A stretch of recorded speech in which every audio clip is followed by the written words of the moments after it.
అధికారంలోకి వస్తే రాష్ట్రాన్ని అభివృద్ధి చేస్తామని అధికారంలోకి వచ్చిన కూటమి అధికారంలోకి వచ్చాక ప్రజలను మోసం చేస్తుందని బద్వేలు ఎమ్మెల్యే డాక్టర్ సుధా ఆగ్రహం వ్యక్తం చేశారు. ఇక బద్వేలు మున్సిపాలిటీ పరిధిలోని శివానగర్లో నిర్వహించిన కార్యక్రమంలో ఎమ్మెల్యే పలు కార్యక్రమాల్లో పాల్గొన్నారు.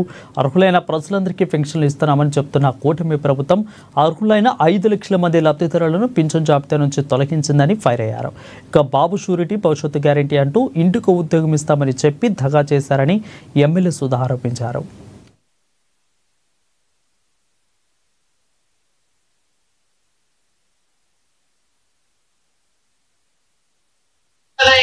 మంది రైతులకు మాత్రమే వాళ్ళు రైతు భరోసా ఈ రోజు వాళ్ళు ఇస్తారు.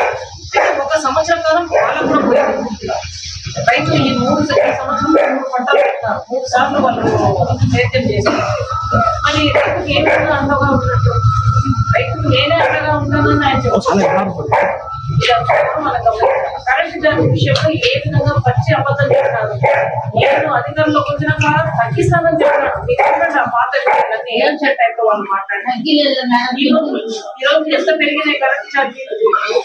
కాబట్టి మనం తెలుసుకోవాల్సింది ఏంటంటే ఏ విధంగా మనం మోసగింపబడుతున్నాం అన్నది ప్రతి ఒక్కరు తెలుసుకొని మన ఇంటికి వాళ్ళు వచ్చినటువంటి చాలా నిలదీయాలా.